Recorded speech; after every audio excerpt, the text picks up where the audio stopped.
South ఇండియాలోనే అతి తక్కువ ధరలకి రత్నాలను అందించే ఏకైక సంస్థ 6JVR. అమరావతిలో రహదారుల నిర్మాణానికి సంబంధించి పెద్ద ఎత్తున టెండర్ల ప్రక్రియని ఏపీసీఆర్డీఏ చేపట్టింది.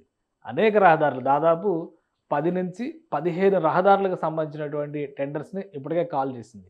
అంటే ఈ పిలుపుతో రాబోయేటువంటి రెస్పాన్స్ని బట్టి బిడ్డింగ్లో పాల్గొనేటువంటి సంస్థల్ని ఫైనల్ చేస్తుంది. అయితే ఒక సందేహం మాత్రం అందరినీ వెంటాడుతుంది. అది అమరావతి ఐకానిక్ బ్రిడ్జికి సంబంధించినటువంటి అంశం. గతంలో చంద్రబాబు నాయుడు గారు సీఎంగా ఉన్నప్పుడు అట్టహాసంగా దీనికి సంబంధించి శంకుస్థాపన చేశారు. అయితే అనుకోని పరిస్థితుల్లో వెస్ట్ బైపాస్ రోడ్డు నిర్మాణం జరగడం, ఆ పరిధిలో కృష్ణానది పైన 3 కిలోమీటర్ల మేర ఒక వంతెన నిర్మాణం కూడా జరిగిపోయింది. ఈ నేపథ్యంలో అమరావతిలోకి వెళ్ళేటువంటి రాబోయేటువంటి వారికి, ఆహ్వానితులకి, అతిథులకి కూడా ఒక అరుదైనటువంటి అనుభవంగా ఉండేలాగా ఐకానిక్ బ్రిడ్జ్ అనేది ఒకటి డిజైన్ చేశారు.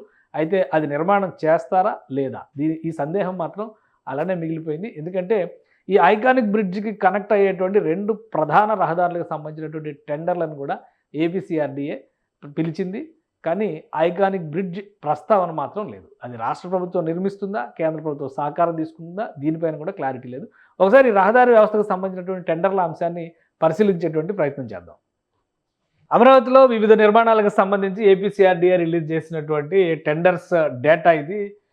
ఒకసారి అంశాలను పరిశీలిద్దాం. రహదారులతో పాటు మిగతా అంశాలు కూడా ఉన్నాయి కాబట్టి టోటల్గా ఏవేవి అంశాలకు సంబంధించి టెండర్స్ రిలీజ్ చేసింది ఒకసారి చూద్దాం. ఇది హ్యాపీనెస్ట్ బిల్డింగ్స్కి సంబంధించినటువంటి జాబితాలో చూస్తే happy nest, MLA MLC quarters, IAS officers towers, అలానే gazetted officers towers, non gazetted officers towers, group D officers towers, judge bungalows, ministers bungalows, principal secretaries bungalows, secretaries bungalows. So మొత్తం అంతా కూడా బంగ్లాలకు సంబంధించి ఏ పనులు అయితే పెండింగ్లో ఉన్నాయో ఆ పనులన్నింటినీ కూడా ఇక్కడ ప్రారంభించేటువంటి ప్రయత్నాల్లో భాగంగానే ఏపీసీఆర్డీఏ రిలీజ్ చేసింది. ఇక రహదారులకు సంబంధించి E2, E3, E4, E5, E6, E7, E13, 16 వరకు అంటే ఈస్ట్ రహదారులు, అలానే నార్త్ రహదారులు చూస్తే 1 నుంచి 18 వరకు అన్ని రహదారులకు సంబంధించి కూడా టెండర్స్ పిలిచేసింది ఏపీసీఆర్డీ. ఇక ఫ్లడ్ వాటర్ మేనేజ్మెంట్కి సంబంధించి Kondaveeti Vagu, Palavagu, gravity canal, Sakhamuru reservoir, Krishnayapalem reservoir, Neerukonda reservoir, వీటన్నిటికి సంబంధించి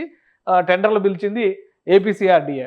అలానే ఎల్పిఎస్ లేఅవుట్లకు సంబంధించి zone 1A, 1B, 2B, 2A, 2B, 3A, 3B, 4, 5A, 5B, 5C, 5D, 6, 10, 12, 12A దాదాపు అన్నీ పిలిచేసింది. ఏపీసీఆర్డీఏ బిల్డింగ్కి సంబంధించి అంటే ఐకానిక్ బిల్డింగ్స్లో ఏపీసీఆర్డీఏ ఆఫీస్ బిల్డింగ్ ఇప్పటికే కన్స్ట్రక్షన్ జరుగుతుంది. ఇది మొత్తం సిఆర్డీఏ పరిధిలో ఉన్నటువంటి పనులకి సంబంధించి ఈ టెండర్స్ అన్నిటినీ కూడా ఇప్పటివరకు పిలిచింది. ఇంకా మరికొన్ని పెండింగ్లో ఉన్నాయి, వాటిని కూడా కొద్ది రోజుల్లో రిలీజ్ చేస్తారు. వీటన్నిటిని ఫైనలైజ్ చేయడానికి, ఫైనాన్షియల్ బిడ్స్ డిసైడ్ చేయడానికి కూడా ముహూర్తాన్ని రాష్ట్ర ప్రభుత్వం ఖరారు చేసింది. కాబట్టి ఉగాది పండుగ నాటికి ఈ పనులన్నిటికీ సంబంధించినంత క్లియరెన్స్ అయిపోయి అంటే ప్రొసీజరల్ అడ్మినిస్ట్రేషన్ ప్రొసీజర్స్ మొత్తం కంప్లీట్ అయ్యి పనులు ప్రారంభించడానికి కావాల్సినటువంటి మార్గం సుగమవుతుంది. ఇది టెండర్స్ సంబంధించినటువంటి ఒక క్లారిటీ. సుమన్ టీవీలో మీ పర్సనల్ అండ్ బిజినెస్ ప్రమోషన్స్ కోసం కింది నెంబర్కి కాంటాక్ట్ చేయండి.